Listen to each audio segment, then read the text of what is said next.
பரிசுத்த நாமத்திற்கு மகிமை உண்டாவதாக. விசுவாசியின் குடும்பமும் ஜெயமுள்ள வாழ்வு. இன்னைக்கு அநேக விசுவாசிகளுடைய குடும்பத்தில் ஜெயம் இல்லாததை குறித்து பார்க்கிறோம்.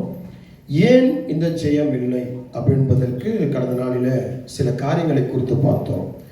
இயேசு கிறிஸ்துவின் ரத்தத்தினால் ஜெயம் கிடைக்கும் அப்படின்னு பார்த்தோம். ரெண்டாவது, ஜெபத்தினால் ஜெயம் கிடைக்கும் அப்படின்னு பார்த்தோம். அப்போ இன்னைக்கு ஏன் நிறைய விசுவாசிகளுடைய வீட்டுக்குள்ள விசுவாசிகளுக்குள்ள ஜெயம் இல்லை அப்படின்னா, ஒன்று, இயேசு கிறிஸ்துடைய ரத்தத்தை என்ன பண்ணுறதில்லை, பெற்றுக்கொள்கிறது இல்லை அல்லது கழுவப்படலை. ரெண்டாவது, ஜெபம் இல்லை. தனிப்பட்ட ஜெபம், குடும்ப ஜெபம், சபைக்குடி ஜெபம், இந்த மாதிரி ஜெபம் இல்லை. இன்னைக்கு எப்படி பார்த்தீங்கன்னா, நிறைய பேர் பார்த்தீங்கன்னா ஜெபம் என்பது நான் அந்த பாஸ்டர்கிட்ட சொல்லிட்டேன், நான் இந்த பாஸ்டர்கிட்ட சொல்லிட்டேன், அந்த ஊழியத்தை சொல்லிட்டேன், இந்த ஊழியக்கார்ட்ட சொல்லிட்டேன், எனக்காக ஜெபம் பண்ணுறதுக்கு அந்த கூட்டம் இருக்குது, இந்த கூட்டம் இருக்குது, அவங்க ஜெபம் பண்ணுவாங்க. ஜெபம் பண்ணுறதுக்கான அந்த ஃபோன், அந்த வாட்ஸ்அப் நம்பர் என்கிட்ட இருக்குது, நான் அவங்கள்ட்ட கொடுத்துட்டு அவங்க பண்ணிக்கிடுவாங்க அப்படின்ற ஒரு காரியம். அதனால் நீங்கள் நிறைய பேர்கிட்ட அந்த ஜெபம் இல்லாமல் போகிறதுக்கு இன்றைக்கி ஒரு கூட்டம் எழும்பியிருக்கு. உங்களுக்காக நாங்கள் ஜெபிக்கிறோம் அப்படின்ற ஒரு கூட்டம் எழும்பியிருக்கு. நீங்கள் ஜெபிக்கணுன்ற அந்த வரைமுறை இல்லாமல் இருக்கிறத குறித்து பார்க்குறோம். நம்ம ஜெபம் பண்ணணும், சரிங்களா? ஜெபத்தினால நமக்கு விடுதலை கிடைக்கும். அடுத்து இன்னைக்கு என்ன பார்ப்போம்? 1 யோவான் புஸ்தகம் 5ஆம் அதிகாரம் 4ஆம் வசனம். 1 யோவான் புஸ்தகம் 5ஆம் அதிகாரம் 4ஆம் வசனம். 1 John chapter 5 verses 4.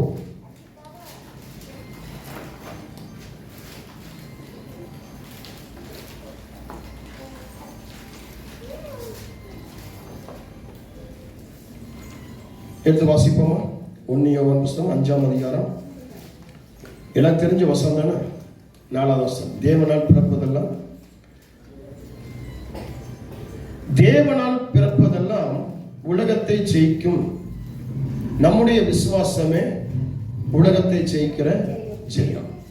அடுத்து, விசுவாசம் ஜெயம் தரும். 3வது பகுதி, விசுவாசம் ஜெயம் தரும். விசுவாசம் ஜெயம் தரும். தேவனால் பிறப்பதெல்லாம் உலகத்தை ஜெயிக்கும். நம்முடைய விசுவாசமே உலகத்தை ஜெயிக்கிற ஜெயம். விசுவாசம் ஜெயம் தரும். விசுவாசியினுடைய குடும்பத்தில் விசுவாசம் குறைவாக இருக்குமே ஆனால் அந்த குடும்பத்தில் ஜெயம் இருக்காது. ஒரு விசுவாசியின் குடும்பத்தில் விசுவாசம் இருக்குமே என்றால் அந்த குடும்பத்துக்கு ஜெயம் தரும். ஆமென். இப்போ பார்த்தீங்கன்னா, நோவா ஒருத்தனுக்கு விசுவாசம் இருந்ததுனால அவனுடைய விசுவாசத்தில் செய்ய முடியாத ஒரு விஷயத்தை செஞ்சான். ஒருவனாக இருந்து என்ன பண்ணான்? ஒரு பேழை உண்டு பண்ணான். கர்த்தர் சொன்னபடியாக, கர்த்தர் சொன்ன அளவின்படியாக நேர்த்தியாக செய்து முடிச்சதுனால அவனும் அவனுடைய குடும்பமும் ஜெயத்தை பெறுகிறதை குறித்து பார்க்கிறோம். இருக்கீங்களா?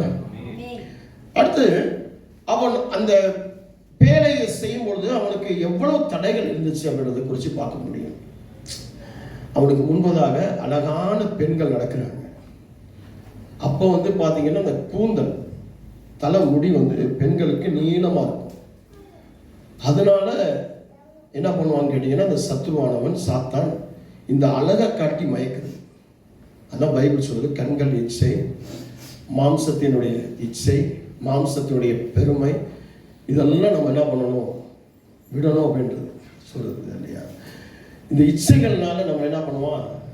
நீங்கள் ஜெபம் உட்காரும் பொழுது, ஆராதனை பண்ணும் பொழுது, ஊழியம் பண்ணும் பொழுது, பைபிள் படிக்கும்போது இச்சைகள் உங்களுக்குள்ள வரும். உங்கள் எண்ணங்களுக்குள்ள சிந்தனைகள் வரும். காரணம் என்னன்னா, நீங்கள் விசுவாசம் ஆண்டவர் மேலே வச்சுட்டீங்க அப்படின்னா நீங்கள் ஜெயத்தை பெற்றுவீங்க. நீங்கள் ஜெயத்தை பெற்றுட்டீங்கன்னா உங்களை என்ன பண்ண முடியாது? சாத்தானால பக்கத்தில் வரக்கூட முடியாது. நீங்கள் பாக்கியவதி ஆகிடுவீங்க. சொல்ல நீங்கள் தேவ பிள்ளைகள் ஆகிடுவீங்கன்னா வேதம் சொல்லுவாங்க, தேவனால் பிறப்பதெல்லாம் உலகத்தை ஜெயிக்க முடியும். அப்போ தேவனால் நீங்கள் பிறந்துட்டீங்க அப்படின்னா, அதனால தான் பார்த்தீங்கன்னா, இந்த ஆராதனை பண்ண பாட்டு பாட சில பிள்ளைகள் ஸ்டார்டிங் நம்ம சபையில் ஆராதனை பண்ணுறதுக்கு சில பிள்ளைங்க வருவாங்க. அப்புறம் என்ன பண்ணாங்க, நேரம் லேட்டாக வந்தாங்க. அதுக்கப்புறம் சில பாவத்தில் விழுந்து போயிட்டாங்க, சில மீறுதலில் விழுந்து போயிட்டாங்க, சில பேர் சபையை விட்டு போயிட்டாங்க. சில பேர் ஸ்டார்ட் பண்ணுவாங்க, நாங்கள் இந்த பாட்டில் கலந்துக்கிறோம், இந்த ஆராதனை கலந்துக்கிறோம், இந்த சபையில் இந்த காரியங்கள், இந்த வேலைகள் செய்வதற்கு நாங்கள் கலந்துக்கிறோம். கொஞ்ச நாள்ல அவங்க இதாக காரணம் என்ன கேட்டீங்கன்னா, அந்த இச்சைகள்னால அவங்கள இந்த தேவனால் பிறக்க விடாதபடிக்கு, ஜெயத்தை பெற்றுக்கொள்ள விடாதபடிக்கு தடை செய்கிறார். இந்த நோவா வந்து பேழையை கட்டும் பொழுது நீங்க எடுத்து வாசித்தீங்கன்னா உங்களுக்கு தெரியும், 6ஆம் அதிகாரம். இந்த நல்ல தேவ புத்திரர்கள் ராட்சதர்களோடு சேர்ந்து அவர்களுக்கு பிறந்த பிள்ளைகள் ராட்சதர்களாக இருந்தார்கள் அப்படின்னு சொல்லி.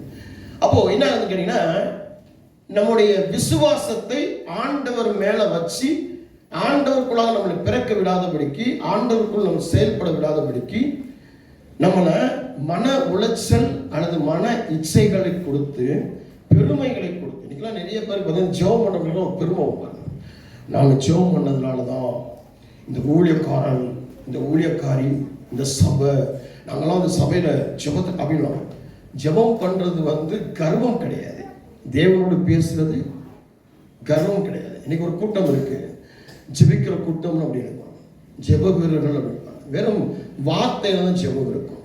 கடந்த நாளில் ஒரு சில ஜனங்கள் ஜெப வீரர்கள் என்கிட்ட வந்தாங்க. கையை வச்சு ஜெபம் பண்றேன், எல்லாம் டம் டம் டம் கீழே விடுறாங்க. ஒவ்வொருவருக்குள்ளையும் ஒவ்வொரு விதமான ஆவிகள். எங்கிருந்து வந்தாங்க அப்படின்னு கேட்டீங்கன்னா, பெங்களூர்ல இருக்கக்கூடிய ஒரு கோபுரத்துல இருந்து வராங்க. அந்த கோபுரத்துல ஜெப வீரர்கள் நீங்க ஃபோன் பண்ணீங்கன்னா அவங்க உங்களுக்கு ஜெபம் பண்ணுவாங்க. அந்த ஃபோன் மூலமா ஜெபம் பண்ணுவாங்க. நீங்க விண்ணப்பம் சொன்னீங்கன்னா அதை உங்களுக்கு ஆறுதல் 2 வார்த்தை சொல்லி ஜெபம் பண்ணுவாங்க. ஒரு 4-5 பேர் என்கிட்ட வந்தாங்க, ஜெபம் பண்ணுங்க பாஸ்டர்னாங்க. ஜெபம் ஸ்டார்ட் பண்றேன், டம் டம் கீழே விடுறாங்க. எல்லாருக்கூடயும் அசுத்தாவி. இப்போ என்ன கேட்டீங்கன்னா, அந்த ஜெபம்ன்றது விழுந்து போகிற ஒரு விஷயத்துல அவங்கள என்ன பண்ணுது, காரணம் என்ன, இந்த வெறும் ஜெபம் மட்டும்தான். ஜெப வாழ்க்கைக்குள்ள அவங்க என்ன இல்லை, ஞானமா பரிசுத்தமா விசுவாசமா கிடையாது. சொல்லுவீங்க, விழுந்து போனவர்கள், அவிசுவாசிக்கப்பட்டு விழுந்து போனவர்கள், இச்சைகளினால விழுந்து போனவர்கள். இங்க தேவனால் பிறப்பதெல்லாம் உலகத்தை ஜெயிக்கும் அப்படின்னா, நீங்க தேவனால் பிறந்தவர்கள் அப்படின்றது ரொம்ப முக்கியமான காரியம். விசுவாசம் என்ன அப்படின்னா, நம்ப கூடாதது எப்படின்னு பாத்தீங்கன்னா, ஒரு சில அப்பம், ஒரு சில மீன் 5000 பேர்களுக்கு கொடுக்கப்பட்டாச்சு. இது நம்ப முடியுமா? இப்போ வந்து இந்த கொஞ்சம் அப்பம் கொஞ்சம் மீன், சில அப்பம் சில மீன், இது ஆண்டவரால் முடியும் அப்படின்றது விசுவாசம்.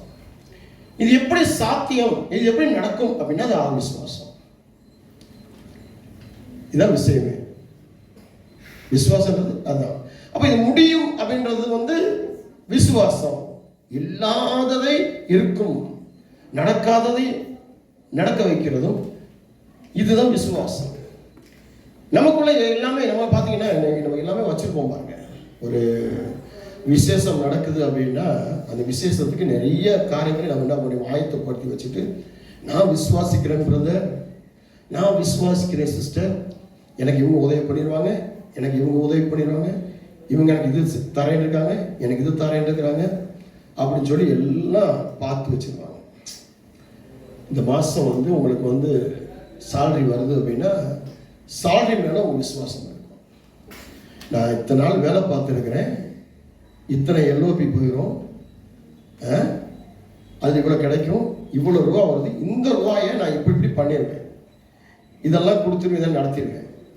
இப்போ இந்த விசுவாசம் எப்படி இருக்கு உங்க பணத்தின் மேல. ஆனால் இந்த விசுவாசம் எப்படின்னா, உங்களுக்கு சம்பளமே வராது, ஆனால் விசுவாசிக்கணும். நீங்க வேலையை பார்க்க மாட்டீங்க, ஆனால் விசுவாசிக்கணும். இதுதான் விஷயமே, இதுதான் விசுவாசம். அப்போ குறைவான அப்பம் குறைவான மீன் அநேகம் ஆனது பத்தாது, ஒரு 12 கூட நிறைய மிச்சம் இருக்கிறாங்க. இது சாத்தியமா? இது சாத்தியம். கடல் மேல நடந்தார் அப்படின்றது விசுவாசம், நடந்தாரா அப்படின்றது அவிசுவாசம். இதான் உங்களுக்கு ஒரு விசுவாச காரியங்கள். இப்போ ஆண்டவர் செய்வாரா? கிடைக்குமா? இல்லை, கிடைக்கும், நடக்கும். இதுதான் விசுவாசம். இருக்கீங்களா?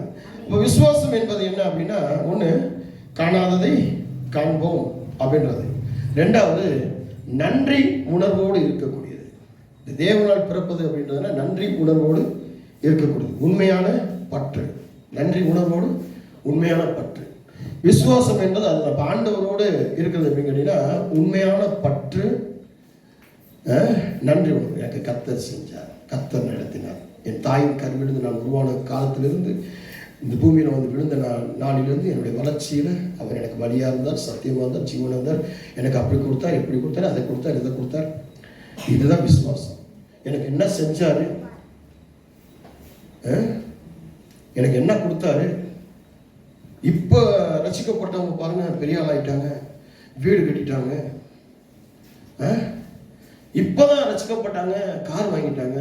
என்னால் ஒரு சைக்கிள் கூட வாங்க முடியல, அந்த சைக்கிளை பஞ்சர் கூட பார்க்க முடியல. நானும் ரொம்ப நாளாக ஒரு பைக் வாங்கணும்னு ஆசைப்பட்டு இருக்கேன், கிடைக்க மாட்டேங்குது. இதெல்லாமே உங்களுக்கு விசுவாசம் கிடையாது. விசுவாசம் என்பது என்னன்னா, முடியாததை முடியும். கடல் மேலே நடந்தார், அவரால் முடியும். நடந்தார், வந்தார், வருகிறார், இருந்தார், இருக்கிறார். இன்னைக்கு இருக்கக்கூடிய விசுவாசிகளுக்கெல்லாம் பார்த்தீங்கன்னா ஆதாரம் கேட்குறாங்க. பைபிளில் நீங்கள் சொல்லுங்க, ஆதாரம் இருக்கா பாஸ்டர்? எந்த வசனம் பாஸ்டர்? இது விசுவாசம் கிடையாது. இது விசுவாசம் கிடையாது. ஆவியானவர் நடத்துகிற விஷயம் எப்படின்னு பார்க்கணும். வேதம் சொல்லுது, மத்தேயு 17ஆம் அதிகாரம் 20 வசனம். அதற்கு இயேசுவும், உங்கள் அவிசுவாசத்தினால்தான், கடுகு விதையளவு விசுவாசம் உங்களுக்கு இருந்தால் நீங்கள் இந்த மலையை பார்த்து இவ்விடம் விட்டு அப்புறம் போ என்று சொல்ல அது அப்புறம் போகும். உங்களால் கூடாத காரியம் ஒன்றுமில்லாது என்று மெய்யாகவே உங்களுக்கு சொல்கிறேன். உங்களால் கூடாத காரியம் ஒன்றுமே இல்லை அப்படின்னு சொல்லி கர்த்தர் உண்மையை சொல்றார். மெய்யாகவே சொல்றேன் அப்படின்னு சொல்றார். உறுதியாகவே சொல்லி, சத்தியமாக சொல்லி, உங்களால் முடியாத காரியம் ஒன்றுமே இல்லை அப்படின்றார். அப்போ உங்களால் எல்லாம் முடியும் அப்படின்னா என்ன அர்த்தம் அப்படின்னா, உங்களுக்குள்ள இருக்கிற அந்த கடுகு விதையின் அளவு விசுவாசம். கடுகே சின்னது, அந்த கடுகுக்குள்ள அந்த ஒரு light yellow colour, jasmine colour உள்ள ஒன்று இருக்கும். மேலே கடுகை உரிச்சு பார்த்துருக்கீங்களா? நிறைய வீடுகளில் கடுகு தாளிக்கும் போது வெடிக்கும். வெடிக்கும் போது என்ன கலர் வரும்? ஒரு லெமன், லெமன் கிரீனா வரும். பார்த்துருக்கீங்களா? அதுக்குள்ள இருக்கக்கூடிய அந்த விதை எப்படி? கடுகே சின்னது, அந்த கடுகுனுடைய விதையை சொல்றாரு. அப்போ உங்களுடைய விசுவாசம் அந்த சின்ன விசுவாசமா இருந்தால் பெரிய மலையை பார்த்து கூட நீங்க பேசலாம், பெரிய விஷயத்தை குறித்து கூட பேசலாம், பெரிய காரியத்தை குறித்து கூட பேசலாம். உங்களால் முடியாத காரியம் ஒன்றுமே சொல்லி உங்களுக்கு அந்த அதிகாரத்தை கற்றுக் கொடுத்திருக்கிறார். இயேசு கிறிஸ்துவால முடியாததையும் உங்களால முடியும் என்று சொல்லி தேவன் உங்களுக்கு என்ன பண்ணிக்கிறாரு? அதிகாரம். தேவனால் பிறப்பதெல்லாம் உலகத்தை ஜெயிக்கிற ஜெயம். அப்போ நீங்க தேவனால் பிறந்தவர்களா? தேவனால் பிறந்தவர்கள் என்ன அப்படின்னா, அவர் செய்த நன்மைகளை ஒவ்வொரு நாளும் நீங்க என்ன பண்ணணும்? நினைத்து மகிமைப்படுத்தி துதித்து அவரை கனப்படுத்தி. உங்களுக்கு சாப்பாடு வருதுன்னா, தண்ணி வருது அப்படின்னா, நீங்க தண்ணி குடிக்கிறீங்க அப்படின்னா, சாப்பிட்றீங்க அப்படின்னா, நீங்க என்ன பண்ணணும்? கர்த்தரை மகிமைப்படுத்தணும். உங்களுக்கு போடுற துணிகள் கர்த்தரை மகிமைப்படுத்தணும். உங்க குடும்பத்தில் சமாதானத்துக்கு கர்த்தரை மகிமைப்படுத்தணும். கொடுத்த பிள்ளைகளுக்கு கர்த்தரை மகிமைப்படுத்தணும். பிள்ளைகளுடைய படிப்புக்கு கர்த்தரை மகிமைப்படுத்தணும். உங்களுடைய வேலைக்கு கர்த்தரை மகிமைப்படுத்தணும். உங்களுடைய வியாபாரங்களுக்கு கர்த்தரை மகிமைப்படுத்தணும். சரீரத்தினுடைய பலத்துக்கு கர்த்தரை மகிமைப்படுத்தணும். கர்த்தருக்கான அந்த நேரத்தை, கர்த்தருக்கான அந்த காரியத்தை நீங்க செயல்படணும். அதான் விசுவாசம். விசுவாசம் தான் உங்களுக்கு. நீங்க விசுவாசம் எதை வைக்கிறீங்க? இந்த பணத்தின் மேல விசுவாசம் வைக்கிறீங்க, பொருள் மேல விசுவாசம் வைக்கிறீங்க, உங்க தாத்தா பாட்டி வச்சிருப்பாங்க சொத்தின் மேல விசுவாசம் வைக்கிறீங்க.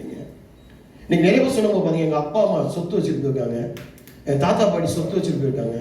நான் என் பிள்ளைகளுக்கு வந்து எல்ஐசி பாலிசி போட்டிருக்கிறேன், லைஃப் இன்சூரன்ஸ் போட்டிருக்கேன், மெடிக்கல் இன்சூரன்ஸ் போட்டிருக்கேன். அது மெடிக்ளைம் வாங்கிக்கிறோம், பிள்ளைகளுக்கு ஏதாவது ஒன்று மெடிக்ளைம் வாங்கிக்கிறோம்.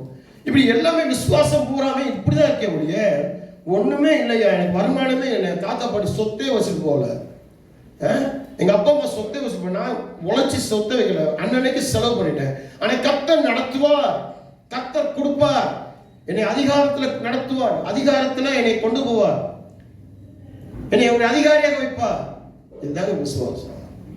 இதான் விசுவாசம். சொல்லுறது இல்லைங்களா? இதான் விசுவாசம். இதான் தேவனால் பிறகுது. எல்லாத்தையும் பார்த்து வச்சுக்கிட்டு எல்லாத்தையும் சேர்த்து வச்சுக்கிட்டு விசுவாசிக்கணும். இன்னைக்கு நிறைய பேர் நீங்க சபையில் நீங்க விசுவாசம் இல்லாமல் இருக்கிறீங்க அப்படின்னா, அந்த ஜெயம் இல்லாமல் இருக்கிறீங்கன்னா, நீங்க எல்லாருமே என்ன பண்ண, சாத்தான் உங்களுக்கு இச்சைகளை கொடுத்து பண சம்பாதிக்கணும், வேலை இதில் அடிமையாக்கி வச்சிருக்கான். வேலை பார்க்கணும். நான் வந்து வேலையை விட்டுட்டு நீ ஜெபம் பண்ணணும், ஆண்டவர்கிட்ட வரணும்னு சொல்லலை. சொல்லுவது இல்லைங்களா? பேதுரு எடுத்துக்கிட்டீங்க அப்படின்னா, பேதுருக்கு அவன் மீனை அதிகமாக கொடுத்து அவன் வீட்டுக்கு என்ன செய்யணும் செஞ்சுட்டீங்க, பின்னாடி வராதுன்னு சொல்லி கூப்பிட்டாரு. அப்படியே அப்படியே விட்டுட்டு வா அப்படின்னு சொல்லி ஆண்டவர் கூப்பிடலை. விளக்கமாக பார்க்கணும். நீங்கள் குடும்பத்தை விட்டுட்டு வேலையை விட்டுட்டு ஆண்டவரே அப்படின்னு போகிறது சாமியாரா துறவி போகிறது கிடையாது. ஒருவன் குடும்பத்தை கண்காணிக்கிறவன் குடும்பத்தை சரியா நடத்த தெரியும், சபையை நடத்த முடியும். கடந்த நாள் அந்த வசனங்கள் போட்டிருந்து நினைக்கிறேன். அப்போ அது குடும்பத்தை நடத்த தெரியணும், குடும்பத்தை சரியா பராமரிக்கணும், பிள்ளைகளை சரியா பராமரிக்க தெரியணும், உன்னை நீ பராமரிக்க தெரியணும். அப்பனா தான் நீ இங்க செய்ய முடியும். இதை விட்டுட்டு இது வரதில்லை. ஆனால் அதற்கு மேல கர்த்தரை மேலாக்கி பார்க்கணும். இதான் விசுவாசம். அடுத்து சொல்றாரு, உங்களால முடியாத காரியம் ஒண்ணுமே இல்லை. கடுகினுடைய விதையின் அளவு விசுவாசம் இருந்தால் நீங்க மலையை பார்த்து கூட என்ன பண்ணலாம், பேசலாம். உங்களால முடியும். ஒரு விஷயம் யாக்கோபு 5ஆம் அதிகாரம் 15ஆம் வசனம். அப்பொழுது விசுவாசம் உள்ள ஜெபம் பிணியாளியை ரட்சிக்கும், கர்த்தர் அவனை எழுப்புவார், அவன் பாவம் செய்தவனானால் அது அவனுக்கு மன்னிக்கப்படும். அப்பொழுது விசுவாசம் உள்ள ஜெபம் பிணியாளி. விசுவாசம் உள்ள ஜெபம். எனக்கு தெரிஞ்ச ஒரு பிஷப், இன்னைக்கு அவர் உயிரோட இல்லை, கடந்த வருஷத்துல மறைச்சு போயிட்டாரு. அவருடைய 12 வயசுல இருந்து அவருடைய ஹார்ட் வீக் ஆனது. 12 வயசுல ஒரு ஹார்ட் ஆப்ரேஷன் பண்ணியிருக்கிறாங்க. 17 வயசுல ஹார்ட் ஆப்ரேஷன் பண்ணியிருக்கிறாங்க. 22 வயசுல பண்ணியிருக்கிறாங்க. 28 வயசுல பண்ணியிருக்காங்க. இப்படி 65 வயசு வரைக்கும் அவர் கிட்டத்தட்ட 12 விதமான ஆப்ரேஷன் பண்ணியிருக்கிறாங்க. ஒரு ஃபேஸ் மேக்கர் வேறு வச்சிருக்கிறாங்க. கோயம்புத்தூர்ல பிரபலமான ஒரு ஊழியக்காரர், என்னுடைய பைபிள் காலேஜில் உள்ள பிரசிடென்ட் அவர் தான். எங்கள் பைபிள் காலேஜில் பிரசிடென்ட் அவர் தான். நல்ல ஒரு பிஷப். அவர் ஒரு முறை இறந்து போயிட்டார். இப்போ உண்மையாக இறந்து போயிட்டாரு. ஒரு சில ஆண்டுகளுக்கு முன்பாக இறந்து போயிட்டார். அவருடைய சரீரத்தை என்ன பண்ணிட்டாங்க, தூக்கி பெஞ்சில் வச்சுட்டாங்க, சர்ச்சு வாசல்ல வச்சுட்டாங்க. அந்த சபையினுடைய ஒரு விசுவாசம், ஒரு மூப்பர், அவருக்கு வலது கையா இருக்கக்கூடிய ஒரு மனிதன். அவர் போலீஸ் கான்ஸ்டபிளா இருக்கிறாரு, போலீஸ்ல ஜீப் டிரைவரா இருக்கிறாரு. பழனி பக்கத்துல ஜீப் ஓட்டிட்டு போயிட்டு இருக்கிறார்.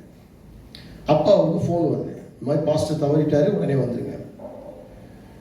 உடனே அவருக்குள்ள ஒரு உந்துதல், என்னுடைய பாஸ்டர் மெசேஜ் கொடுத்துருக்கிறாரு, ஜெபம் பண்ணி ஆயில் எடுத்துட்டு போய் வச்சா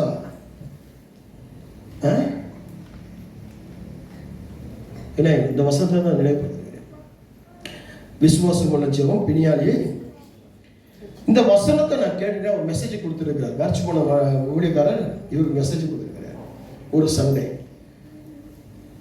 இது செஞ்சு பார்ப்போமே. நம்ம பாஸ்டர் நேராக வந்திருக்காரு, ஜீப் நிப்பாட்டிருக்காரு, தேங்காய் எடுத்துக்கிட்டார், ஜெபம் பண்ணியிருக்காரு. நேராக போய் அவருடைய பாடியில் போட்டிருக்கிறார். அவர் உயிர் பெற்றுட்டார். அதுக்கு பிறகு 20 வருஷம் உயிரோடு இருந்தார். உயிரோடு வந்து போன லாஸ்ட் இயர் தான் அவருக்கு சிவியர் ஹார்ட் அட்டாக் மறைச்சு போனார். தன்னுடைய 70 வயசுல இருந்தார். அப்போ இந்த விசுவாசம் உள்ள ஜெபம் அப்படின்றது ஒண்ணு இருக்குங்க. ஜெபத்துல நிறைய ஜெபம் இருக்கு. ஆனா விசுவாசம் அப்படின்றது நீங்க நிறைய நேரம் பண்ணணும் அப்படின்றது கிடையாது. நிறைய வசனம் சொல்லி பண்ணணும் அப்படின்றது கிடையாது. ஒரு வார்த்தை சொன்னால் போதும். கடுகு விதையின் அளவு விசுவாசம் உங்களுக்குள்ள இருந்தால் நீங்க ஒரு வார்த்தை சொல்லி நீங்க ஜெபம் பண்ணீங்கன்னா அந்த வார்த்தைக்கு நிச்சயமாக என்ன வார்த்தை, விசுவாசம் உள்ள வார்த்தை, கர்த்தர் உங்களுக்கு செய்ததை நீங்க நினைச்சு பார்த்து நன்றி சொல்லி கர்த்தர் மேல உண்மையான பற்று வச்சு, இதுதான் விசுவாசம். கர்த்தர் மேல உண்மையான பற்று வச்சு கர்த்தர் உங்களுக்கு செய்த நன்மைகளை நினைச்சு அதை நம்பி சொன்னீங்கன்னா நிச்சயம் நடக்கும். இதை விட்டுட்டு நடக்குமா, கிடைக்குமா? இது அவிசுவாசம். உன்னால முடியும் அப்படின்ட்டாரு. உன்னால முடியாத விஷயம் ஒண்ணுமே இல்லை அப்படின்ட்டாரு. இருக்கீங்கன்னா வாசிங்க. எபிரேயர் 11ஆம் அதிகாரம் 33-34. விசுவாசத்தினாலே, எபிரேயர் புஸ்தகம் 11ஆம் அதிகாரம் 33-34. விசுவாசத்தினாலே அவர்கள் ராஜ்யங்களை அப்படின்னு படிக்கோங்க. சொல்லுது வாசி. விசுவாசத்தினாலே அவர்கள் ராஜ்யங்களை ஜெயித்தார்கள். இருக்கீங்களா? இந்த ராஜ்யத்தை ஜெயிக்கிறது அப்படின்றது வந்து விசுவாசத்தினால் ஆகும். பார்த்தீங்கன்னா ஒரே ஒரு விஷயத்தை பார்க்கணுங்க. அமெரிக்க தேசத்தில் வந்து ஒரு எலெக்ஷன் நடந்துச்சு. அதில் ஒரு சகோதரி இருந்தாங்க. அந்த சகோதரி நிறைய என்ன பண்ணாங்க, அந்த தேர்தல் அறிக்கைகள் சொன்னாங்க, நிறைய விஷயங்கள். இந்த மனுஷன் ஒன்னே ஒன்று பைபிளை தூக்கி ஒரே ஒரு வார்த்தை சொன்னார். அப்படி தலைகளை முடிஞ்சு போச்சு. ஆமா தானே? அப்படியே தலைகளை முடிஞ்சு போச்சு. நிறைய எலெக்ஷன் அந்த ரிப்போர்ட் பேசணும்னு சொல்லும்போது, அந்த சென்சஸ் எடுக்கும்போது அந்த சகோதரி பேர் தான் அதிகமாக இருந்துச்சு.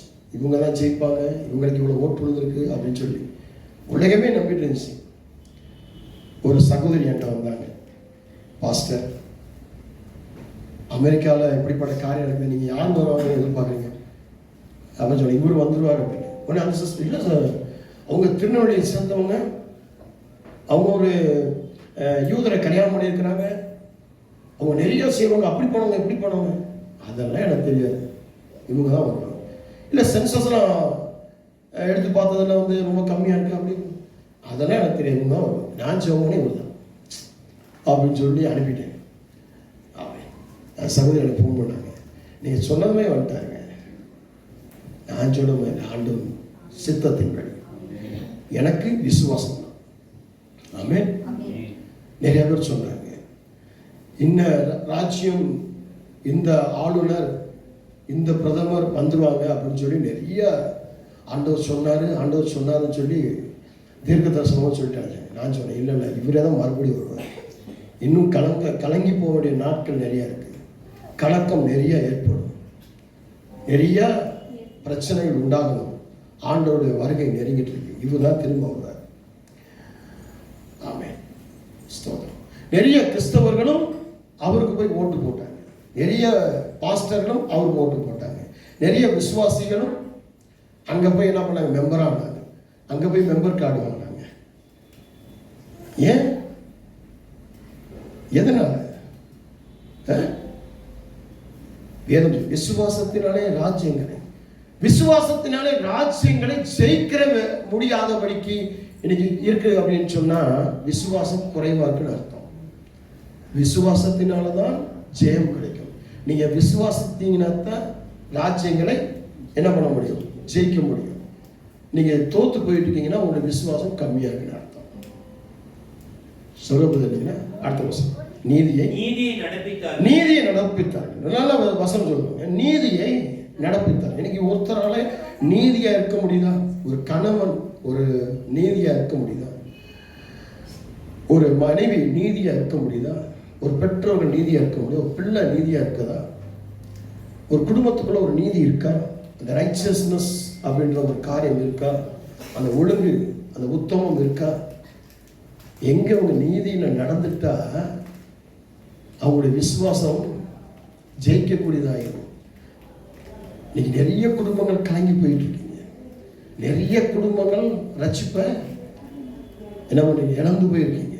வேதம் சொல்லுகிறது, நீதி விசுவாசத்தினால ராஜ்யங்களையும் ஜெயிக்க முடியும், நீதியையும் நடக்க முடியும். அடுத்தபடியாக வாக்கு தத்தங்களை பெற்றார்கள், சிங்கங்களின் வாய்களை அடைத்தார்கள். ஆமா, வாக்கு தத்தங்களை பெற்றார்கள், சிங்கங்களின் வாய்களை அடைத்தார்கள். யாரு? விசுவாசத்தினாலே. இன்னைக்கு விசுவாசம் இல்லாம நீங்க நிறைய பேர் வாக்கு தத்தம், இந்த மாசத்துடைய வாக்கு தத்தம் என்ன நிறைய பேருக்கு தெரியாது, இந்த வருஷத்துடைய வாக்கு தத்தம் என்ன நிறைய பேருக்கு தெரியாது. உங்களுக்கான வாக்கு தத்தம் என்ன, ஆண்டவர் உங்களுக்கு ரட்சிப்பு நடக்கும் வாக்கு தத்தம் என்ன கொடுத்தார் நிறைய பேருக்கு தெரியாது. ஆபிரகாமுக்கு கிடைச்ச அந்த வாக்கு தத்தத்தை நீதியாக எண்ணினான், அந்த வாக்கு தத்தத்தை விசுவாசித்தான், என்னால முடியாது, எனக்கு 90 வயசுக்கு மேல ஆயிடுச்சு, என்னுடைய மனைவிக்கு 75 வயசுக்கு மேல ஆயிடுச்சு, உதிரம் போறது நின்றுச்சு, நரம்புகள் செத்து போச்சு, தோள்கள் செத்து போச்சு, எலும்புகள் எல்லாம் செத்து போச்சு, ஆனாலும் கர்த்தர் சொன்ன வாக்குத்தத்தம் நிறைவேறும். இதான் விசுவாசம், இதான் விசுவாசம். அவர் சொல்லிட்டாரு, அவர் நடத்துவார். அவர் கொடுப்பேன்ட்டாரு, கொடுப்பார். சொல்லுங்க இல்லையா? என்னால முடியாது, நான் செத்து போயிட்டேன், செத்து போன சரீரம், உதிரம் நின்ற சரீரம், ஆனா அவரு சொல்லிட்டாரியா. இதான் வாக்கு தத்தம். இன்னைக்கு உங்களுக்குள்ள இந்த வாக்கு தத்தத்தை, விசுவாசத்தினாலே ராஜ்யங்களை ஜெயித்தார்கள், நீதியை நடப்பித்தார்கள், வாக்கு தத்தங்களை பெற்றார்கள், சிங்கங்களின் வாய்களை அடைத்தார்கள் அப்படின்னு சொல்லப்பட்டது. அப்போ உங்களுக்குள்ள அந்த வாக்கு தத்துவம் எங்கே செயல்படுகிறது? விசுவாசம் எங்க? வாக்கு தத்துவத்தின் மேல உங்க விசுவாசம் இருக்கா? வாக்கு தத்துவத்தின்படி செயல்படுறீங்கன்னா, அந்த நீதிக்குள்ள இருக்கீங்களா? அதுதான் விஷயமே. இன்னைக்கு அது இல்லாதனால தான் நிறைய விசுவாச குடும்பங்கள்ல இன்னைக்கு ஜெயம் கிடையாது. ஜெயமே இல்லாத ஒரு வாழ்க்கை.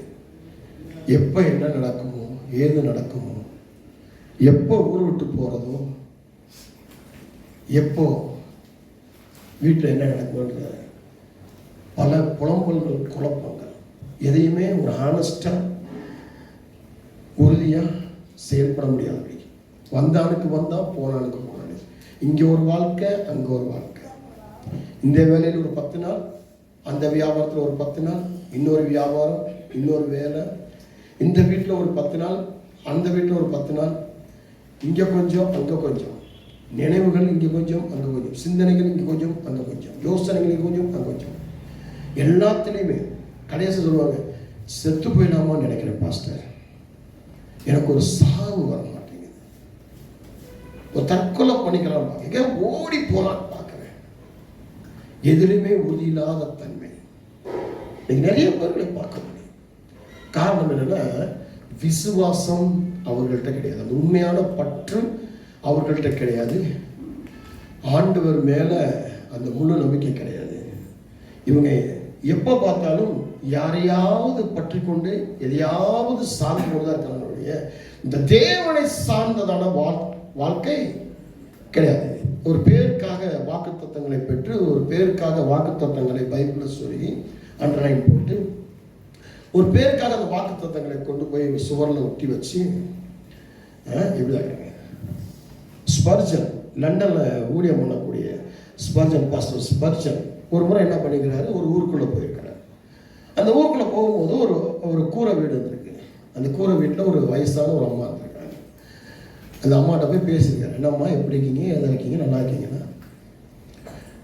என்னத்தையோ போயிட்டு இருக்குங்க, ஏமா இப்படி ரொம்ப கவலையாக சொல்லுங்க, எனக்கு ஒரே ஒரு பேரை, அது வெளிநாட்டுக்கு வேலைக்கு போயிருக்கிறேன், போய் பணமே அனுப்பலை, அன்றாடம் சாப்பாடு கூட ரொம்ப கஷ்டமாக இருக்குது. உடனே என்ன பண்ணிக்காரு, தன்னுடைய அசிஸ்டண்ட்டை கூப்பிட்டு செக் புக்கை எடுத்து ஒரு அமௌண்ட்டை எழுதி கையில் கொடுத்து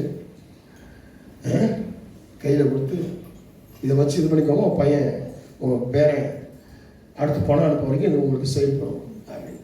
கிட்டத்தட்ட ஒரு 6 மாதம் கழிச்சு போயிருக்காரு. இன்னும் அந்த கூரை வீடாகவே இருந்திருக்கு. ரொம்ப கஷ்டத்தில் இருந்திருக்கிறாங்க, ரொம்ப பாவமாக இருந்திருக்காங்க. இந்த அம்மாட்ட போய் சொல்லியிருக்காங்க, கேட்டுக்காரு, என்ன நான் கொடுத்துட்டு போனேன் ஒரு செக்கு, அதை கொடுத்து பேங்கில் கொடுத்துருந்தீங்கன்னா உங்களுக்கு பணம் கிடைச்சிருக்கும், அந்த வீட்டை கூரையை நீங்கள் ரெடி பண்ணியிருக்கலாம், உங்களுக்கு வேண்டிய சாமானை வாங்கி நீங்கள் கொஞ்சம் நல்லா இருந்திருக்கலாமே அப்படிங்கிறாரு. வீட்டை பார்த்துருக்காரு, சுவரில் ஃப்ரேம் போட்டு அந்த செக்கை மாட்டிருக்காங்க. என்னமோ அந்த செக்கை செல்லாதபடி ஆக்கிட்டேம்மா, 6 மாதம் தானே ஒரு செக்கு செல்லுவோம். இந்த அம்மா என்ன பண்ணிட்டாங்க, ஒரு ஃப்ரேம் போட்டு மாட்டி வச்சுட்டாங்க. காரணம் என்னென்னா, பெரிய பாஸ்டர் கொடுத்துருக்காரு, ஒரு பெரிய ஊழியக்காரன் என் வீட்டுக்கு வந்துருக்கிறாரு, அவருக்கு அடையாளமா நான் என்ன பண்ணேன், ஃப்ரேம் போட்டு மாட்டிட்டேன். இன்னைக்கு நிறைய பேர் அப்படிதான் கர்த்தர் கொடுக்கறதான அந்த நன்மை வாக்கு தத்துவங்களை நீங்கள் என்ன பண்ணுறீங்க, அந்த அம்மா மாதிரி வேஸ்ட் ஆக்கி வச்சுருக்கீங்க. அதை மாற்றி செலவு பண்ணணும், செயல்படணும், அவருக்குள்ள வேறுன்றணும், அவருக்குள்ள ஆசீர்வதிக்கப்படணும், அவருக்குள்ள மகிமையாக இருக்கணும், அவரை பிரதிபலிக்கணும், அவரை வெளியே கொண்டு போய் சொல்லணும். கர்த்தர் உங்களுக்கு நன்மை செஞ்சார் அப்படின்னா அதை வெளியே சொல்லணும். ஒரு மனைவிக்கு செஞ்சால் கணவன் சொல்லணும், கணவன் செஞ்சால் மனைவிட்டு சொல்லணும், பெற்ற வச்சா பிள்ளைங்க செஞ்சா பெற்ற வச்சிடும். அப்போ குடும்பங்களுக்கு என்ன ஆகும்? ஆண்டவருடைய விசுவாசம் ஸ்ப்ரெட் ஆகும். இருக்கீங்களா? சொல்லணும், ஸ்ப்ரெட் ஆகும். அதான் விசுவாசம். உங்களுக்குள்ளேயே வச்சு உங்களுக்குள்ளேயே முடிஞ்சு போறது கிடையாது. வெளியே கொண்டு வரணும் உங்களுடைய விசுவாசத்தை. ஆண்டவர் எனக்கு என்ன செஞ்சிருக்கிறார், அவருடைய காரியம் என்ன, அவருடைய தன்மை என்ன, அவருடைய எதிர்பார்ப்பு என்ன, இதெல்லாம் நமக்கு அடுத்த வருஷம் வாக்குத்தத்தங்களை பெற்ற சிங்கங்களின் வாயில் அழைத்தார்கள். அக்கினியின் உக்கிரத்தை அவித்தார்கள். பட்டய கல்விக்கு தப்பினார்கள்.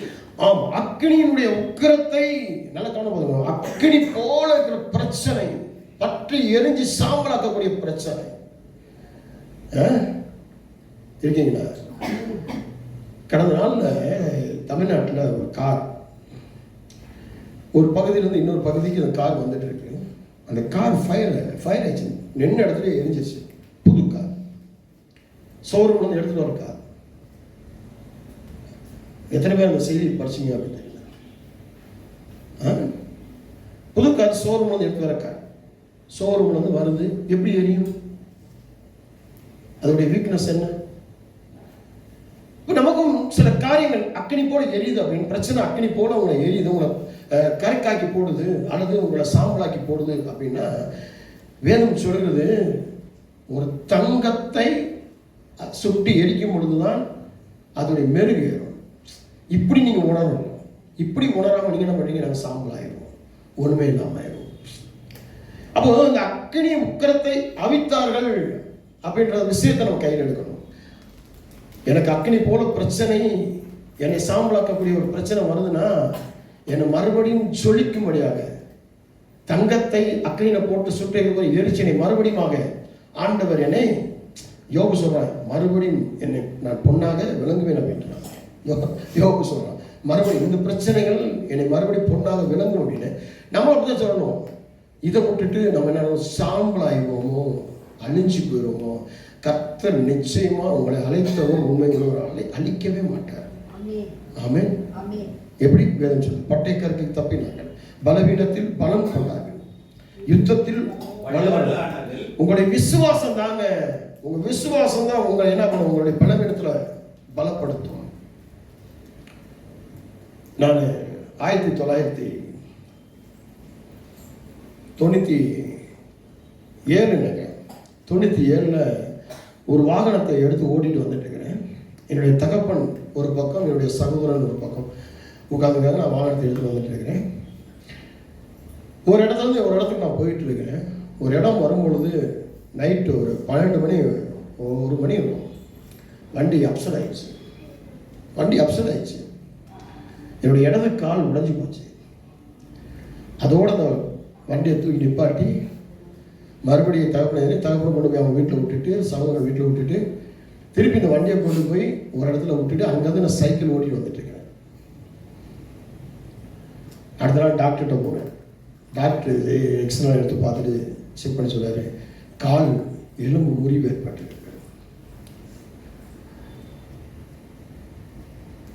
கால் முறிவு ஏற்பட்டிருக்கிறது.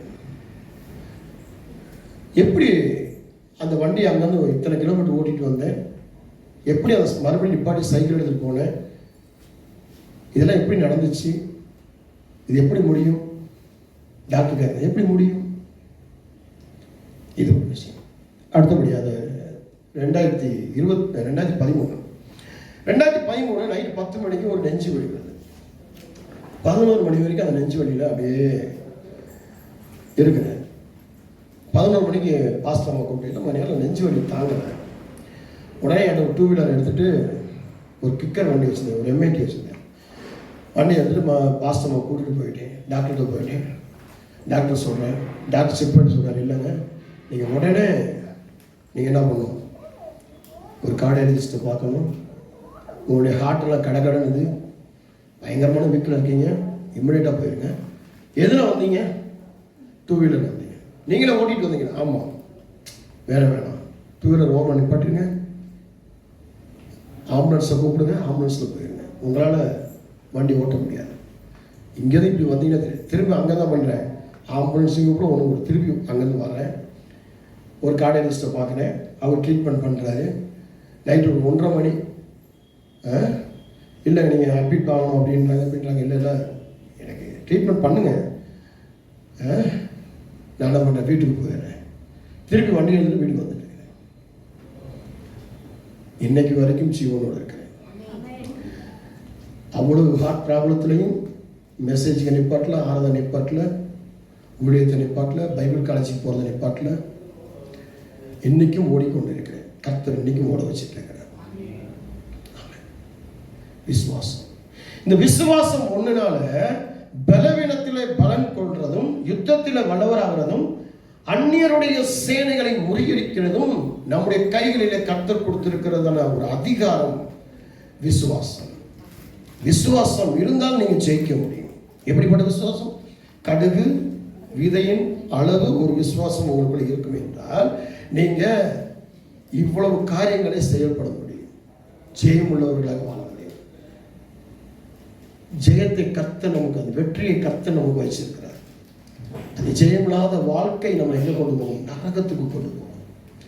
ஜெயமுள்ள வாழ்க்கை தான் நம்ம தேவனுடைய ராஜ்யத்தை கட்ட முடியும். ஆமென். ஸ்தோத்திரம். விசுவாசிங்க. விசுவாசம் உங்க பொருள் மேல இருக்கக்கூடாது, உங்க தாத்தா பாட்டி மேல இருக்கக்கூடாது, உங்க அம்மா அப்பா மேல இருக்கக்கூடாது, உங்க பிள்ளைகள் மேல இருக்கக்கூடாது. என் பிள்ளை நாளைக்கு வளர்ந்து கலெக்டர் ஆகி, என் பிள்ளை ஒரு இன்ஜினியர் ஆகி நாளைக்கு சாப்பாடு போடும், விசுவாசிக்காதீங்க. சொல்லக்கூடாது இல்லையா? விசுவாசிக்காதீங்க. எனக்கு ஏதாவது முடியாமல் ஆயிடுச்சுன்னா நான் இன்சூரன்ஸ் போட்டிருக்கேன், அது மெடிக்ளைம் பண்ணிக்கிறேன், விசுவாசிக்காதீங்க. இருக்கீங்களா? அந்த விசுவாசம் இருக்கக்கூடாது. நான் மனுஷன் வந்து என்னை பார்த்துருவோம் வேண்டாம். எனக்கு ஆண்டவர் இருக்கிறார், அவர் செய்த நன்மைகள் இருக்கு.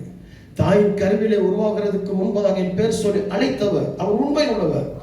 இந்த நாள் வரைக்கும் இத்தனை வருஷம் நடத்துவார், இனிமேல் நடத்துவார். எனக்கு தேவைகள் எதுவோ கொடுப்பார். என்ன எல்லாருக்கும் சீக்கிரத்தில் கிடைக்குது, எனக்கு கொஞ்சம் லேட் ஆகுது. நான் காத்திருக்கும் பொழுது கழுகுகளை போல சட்டைகளை விரித்து இன்னும் மேல பறப்பேன். மற்ற பறவைகளை காட்டிலும் கழுகு மேலானது. மறுபடி அந்த அழகுகள் புதுப்பிக்கப்படும், இறைகள் புதுப்பிக்கப்படும், மறுபடி அதற்கு ஜீவன் உண்டாகும். அதே போல நீங்க காத்திருக்க காத்திருக்க காத்திருக்க காத்திருக்க விசுவாசத்துல உறுதியை நிக்க நிக்க நிக்க நிக்க நிக்க உங்களுக்கு கர்த்தருடைய வாக்கு தத்துவம் நிறைவேறி கொண்டு ஜெயம் உள்ளவர்களாக இதை மட்டும் விட்டுறாதீங்க. ஆமென். சோர்ந்து போகாதீங்க, கர்த்தர் கொடுப்பார். இதோடைய தொடர்ச்சி அடுத்த வாரத்தில் பார்ப்போம். ஜெயிப்போம். அளவுக்கு அதிகமாக நேசிக்கிற அன்பின் பரலோகத்தின் பிதாவே, விசுவாசியின் ஜெயமுள்ள வாழ்வு என்ற ஒரு தலைப்பில் இந்த நாளிலே விசுவாசம் ஜெயம் தரும் என்று சொல்லி பார்த்தோம். ஒவ்வொரு தெய்வ பிள்ளைகளையும் விசுவாசத்தில் உறுதிப்படுத்துங்க, விசுவாசத்தில் நிற்க கத்த கிருபை செய்யுங்க. மாம்சத்தின் இச்சை, மாம்சத்தினுடைய பெருமை, கண்களின் இச்சை, பிள்ளைகளை அலக்களிக்கிற பொல்லாத காரியங்கள் இந்த பிள்ளைகளை விலக்கி பிள்ளைகளுக்கு இருக்கிற மரண பயத்தை எடுத்து போட்டு, நெகட்டிவ் தாட்ஸ்களை எடுத்து போட்டு, பலவீனங்களை எடுத்து போட்டு மன உறுதிப்படுத்தி உங்கள் வாக்கு தத்துவம் பிள்ளைகளுக்குள்ள மகிமையாக இறங்கி பிள்ளைகளை நடத்துங்க. பிள்ளைங்களுடைய படிப்புகள் ஆஸ்வதிக்கப்பட்டும், பிள்ளைங்களுடைய வளர்ச்சிகள் ஆஸ்வதிக்கப்பட்டும், பிள்ளைங்களுடைய படிப்புகளை எழுப்புதல் உண்டாகட்டும், பிள்ளைங்களுடைய வேலைகள் வியாபாரம் ஆஸ்வதிக்கப்பட்டும், குடும்பங்கள் ஆஸ்வதிக்கப்படும், கணவன் மனைவிக்குள்ள சமாதானம் உண்டாகட்டும். கணவன் மனைவி பிரிந்திருப்பார்கள் என்று சொன்னார். வருகிற நாட்களில் தேவ சித்தத்திற்கு ஒன்று சேர்ந்து தேவனுடைய ராஜ்யத்தை கட்டி எழுப்பக்கூடிய விசுவாச மார்க்கத்தால் நடக்கக்கூடிய விசுவாச நீதியில நடப்பிக்கக்கூடிய பிள்ளைகளாக ஒவ்வொருவரையும் மாற்றி ஆசிரியர். கடன்கள் மாறட்டும், கவலைகள் மாறட்டும், பற்றாக்குறைகள் மாறட்டும், வியாதிகள் மாறட்டும், பயங்கள் மாறட்டும், பலவீனங்கள் மாறட்டும், சோர்வுகள் மாறட்டும், பிள்ளைகளுக்கு இருக்கிறதான ஒவ்வொரு தடைகளும் மாறட்டும். பிள்ளைகள் வீடுகள் வாங்கட்டும், இடங்கள் வாங்கட்டும், வீடுகள் கட்டப்படட்டும், திருமணம் நடக்கட்டும், நல்ல மாப்பிள்ளை பொண்ணுகளை கொடுங்க, பிள்ளை இல்லாத பிள்ளைகள் நல்ல பிள்ளைகளை கொடுங்க, வருமானம் இல்லாதவர்களுக்கு வருமானங்களை கொடுங்க, எக்ஸாம் எழுத போகிற பிள்ளைகளுக்கு ஞானமும் அறிவும் ஞாபக சக்தியும் கொடுங்க, பிள்ளைகளுக்கு தீர்க்க ஆயுசும் முதிர் வயசு வரை கொடுத்து பிள்ளைகளை ஆசிரியர் கனப்படுத்தி நடத்துங்க.